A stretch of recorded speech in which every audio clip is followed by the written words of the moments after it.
Hi, everyone. Thanks for joining me for part three, the last part of day three. This is the last chapter in the Peter Jackson Get Back docuseries. Wow, and it's been a lot of fun and quite invigorating in ways, and very, very informative in ways, and getting to see so much stuff like a fly on the wall that we Beatle fans only could dream of that even existed. All right. To start with, I want to tell you I feel very fortunate, very blessed that for the Thanksgiving weekend, apparently my upstairs neighbors, there were two adults and a child. They must have went away for Thanksgiving the day before Thanksgiving. So Thursday, Friday, and Saturday, I have been here with complete quiet upstairs. Nobody here. I was able to watch all of these chapters. I was able to blast the sound to my heart's content, which is very beneficial. And I was also able to prepare my notes unbothered and to come here and make these videos loud and clear. So I'm very, very happy about that. And I see we got a little rainbow coming through. I don't know if you can see that, but it's transferring here. This is pretty cool. Wow, that's pretty amazing. Anyway, so let's talk about Get Back Part 3. Okay, as it starts, we're on January 26th at this point. And January 26th, we start with a wonderful scene that was one of my very favorite bits in Michael Lindsay Hogg's original 1970 Let It Be film, which I'll be referring to from time to time. All right? We're talking about George Harrison helping Ringo Starr at the piano write Octopus's Garden. You know, that's a little bit of business that was really, really special in the original version of Let It Be. And we get to see more footage of that. George Martin comes over and he's kind of lending a little support. And it's so great to see George so kindly helping out Ringo with this little piece of music. And it's kind of one of my very favorite bits, as I say, of the whole Let It Be film.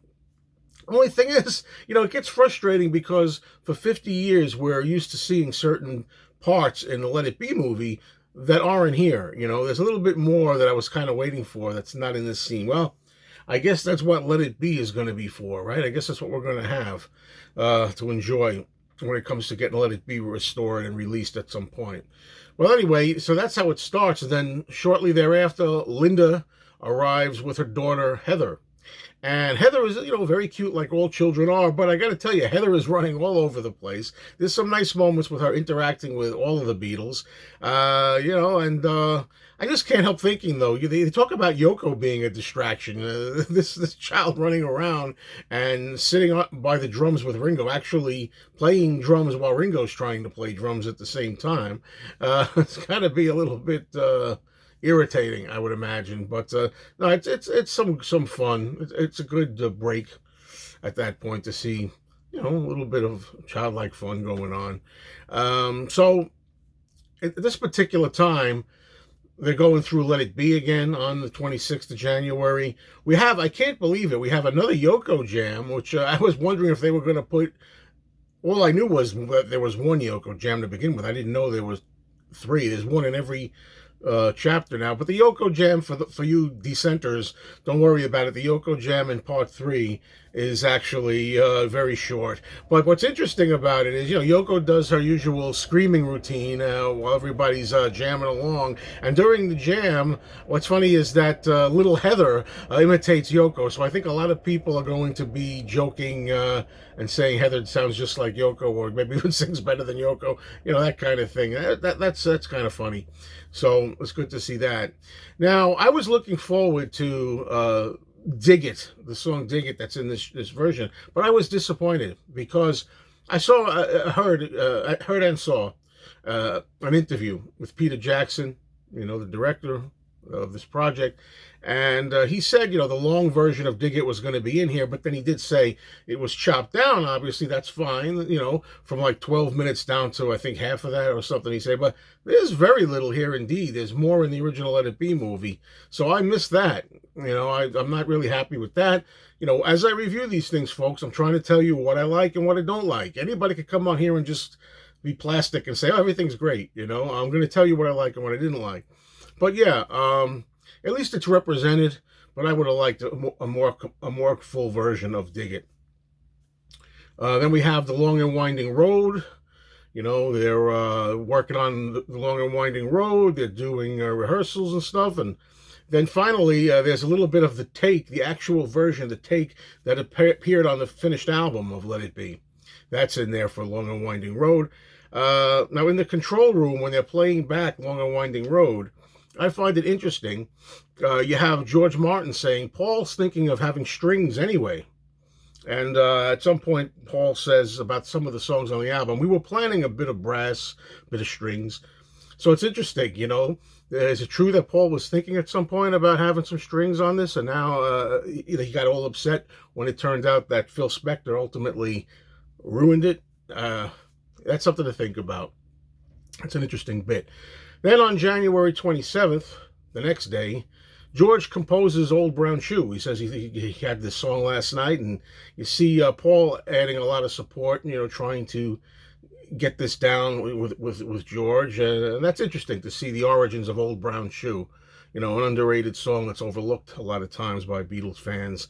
And then they do a version of Get Back, or several versions. They're trying to, again, fine-tune Get Back. And again, we have the version that appears on the single, you know, the single version, the one that was for release, or the LP, whatever. I'm looking to, you know, whatever you want to say here. The official released version is recorded at that point. And there's a little bit of Paul McCartney doing Strawberry Fields Forever. He actually takes a lead on that, you know, for old time's sake. That's fun. They do I've Got a Feeling. They work on that some more. And then we go to January 28th, where George works on something. And he's having trouble finding all the words at this point. He says he's been working on this for, I think, 6 months. He's been stumped at some of this. And that's the funny line that some of you have heard, where John says, just sing whatever comes to your mind till you get it, you know. Something in the way she moves attracts me like a cauliflower, you know. That's a funny bit. And it's really cool to hear him working on that song, that classic at this point. Then you have John talking about Alan Klein, you know, and when he's talking about Alan Klein, who he's really just starting to meet, you know, he just met him. You know, ultimately it would be the wrong decision bothering with Alan Klein, as history showed. But John at this point says he thinks that Alan Klein is fantastic. He says he's an incredible guy. He uses the word fascinating, what Alan Klein talks about. I think, you know, John is easily swayed, you know, and bamboozled by this guy. Then back to Don't Let Me Down. And finally, at this stage, the take that was used for the B-side of the Get Back single is achieved. You get to hear them working on the one that ultimately made it to the B-side. So let's go ahead now to January 29th. As we get to January 29th, Glyn Johns is talking a little bit to John about Alan Klein, and Glyn Johns says he's a strange guy, you know. He's clever, but strange. And Ringo says he's a con man who's on our side for a change. They actually kind of acknowledge he seems like a con man, and Ringo says, well, usually con men are not on our side. At least this one's on our side, which I thought was interesting, to say the least. Now, let's see what we got here. Now, one thing I wanted to talk about here is, this might be a video all on its own. I'll talk about the 1970 Michael Lindsay Hogg version of the film Let It Be. I'm really convinced that Michael Lindsay Hogg, basically, he wanted to tell a story. Through this whole documentary, Michael is saying, I want to tell a story. You know, I don't have any story to tell. What's the story? Well, so I really believe Let It Be, he decided to tell ultimately the story of the breakup. And he really deliberately, I think, in that Let It Be movie included only the down parts. Because on the 29th, there's a scene that we've only seen in the Let It Be film, and I'll describe it. Some of you know what I mean. You see the back of Paul's head, and from the back in Let It Be, the original film, you see Paul talking to John and trying to convince John of, you know, let's get it together and all this stuff, and playing live and all whatever. And John, as we know, is just like, he's going like this. He's like falling down. He's like, I'm just listening to him smoking a cigarette. And, yeah, right. Like, you're just looking at him. And that's all we got to see in the original Let It Be. And for the longest time, I think we all thought, that it was just John and Paul in a meeting, a private meeting, so to speak, with the cameras. This is the two of them. We always thought it was John and Paul. Well, actually, that footage is here with more, the complete context. And it's not as bad as it looked in the original film. I mean, John is a little out of it. He's a little bit more assertive in that scene, but it's not as negative as it looks in Let It Be. Michael Lindsay Hogg made it look like that, I believe. And around this John and Paul, you also have Ringo, George, Glyn Johns, George Martin, Michael Lindsay Hogg. They're all right around them. It's not just John and Paul like we were led to believe from Let It Be. So, they're still trying to get it together. They're unsure about the roof. Should they really go on the roof or not? Paul and George don't seem keen on going on the rooftop to do a show. John and Ringo want to. John and Ringo seem to be the two supporters of that idea, and they're still gung-ho on it. There's a little bit we get to see of Paul McCartney's brother Mike McCartney. We see a little bit of him in the studio, which was nice to see, and he's taking photos and stuff. That was really nice. I like a segment here where George talks about how many songs he's got. He says, I got like tons of songs. I have enough songs for like 10 albums, 10 years or 10 albums, something like that. And he talks about maybe he could put out a solo album, which I think is really, really fantastic to hear. And he's telling John this, actually. He's talking to John mostly. Then we get to hear a little bit of the song, I guess what became I Want You, She's So Heavy, that was on Abbey Road. Billy Preston is on keyboards, and it's the genesis of this song. It's the early stages of how it started to develop, and I think that's a nice little moment. We get to hear a little of that, a little jam of that. All right, now let's go to January 30th, the moment we've all been waiting for. From day one all the way to now, we've been waiting for the Rooftop concert, and Peter Jackson made it clear you're going to get the full Rooftop concert. The original Let It Be movie, they showed about, I'm going to say 20 minutes maybe, something like that. This one has double that, 40 plus minutes of this. The whole Rooftop concert for the first time. Well, now here's the part that I'm going to talk about. As I tell you this, what I think of the Rooftop concert, let me make it clear that as of this point, I haven't seen any other opinions. It's early in the morning yet. I just watched it. I have not seen anybody else's commentary on this, and I'm wondering how many people are going to be disappointed with the Rooftop footage, the Rooftop concert, if you will. Concert in quotes. And I'll tell you why I say that. Again, I'm trying to be honest. I'm trying to approach this from all angles. Here's the way I'll word it. After, say, around 50 years of seeing the original Let It Be and the original Rooftop concert as we've all known it, it comes across as an actual performance. It's a concert, it's a show, it's a straight performance. But you have to keep in mind, as I'm trying to keep in mind, that Peter Jackson is trying to present a story. He's got a narrative he's presenting. It's a technical kind of thing. It's not just, let's just watch a concert and have fun. So what they established at the beginning of the Rooftop concert is that there are 10 cameras that were set up. 5 of these cameras are on the roof. I got these notes down here. 3 cameras are positioned at street level, so you can see what's going on in the street. You have 1 camera across the street on a building. And then you have 1 hidden camera that's in the reception area, the receptionist room, which I think is really fun as it pans out. Now, you're also going to have George Martin and Glyn Johns working as a team, it seems, in the recording studio in the basement to get the audio down for this. That's a nice bit. You get to see them together, and they're gonna check the audio of this and make sure it's going right. So, as I say, now, the thing is, after 50 years of seeing Let It Be and the Rooftop concert as we know it, it really is a little bit of a jolt, because now I'm watching this on a 55-inch screen, on a 55-inch television, which is not bad.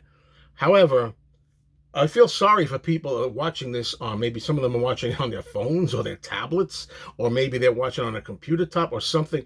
If you don't have a big screen, you're gonna really be lacking, because a lot of this, unfortunately, I feel, is split into split screen. You get 2 or sometimes 3 images of different things going on from different cameras at the same time. And it's very, very, very distracting. I'm trying to be fair and say, again, this is my first viewing. I was disappointed overall with the Rooftop here. and for the reasons I'm going to go into.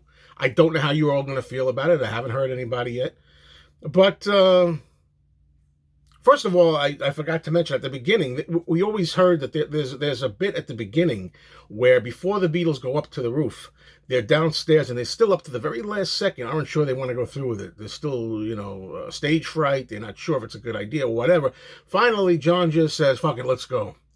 And that is what I was hoping we would see that. I don't know if it exists on camera or not, but there's nothing like that. They just walk right up to the roof.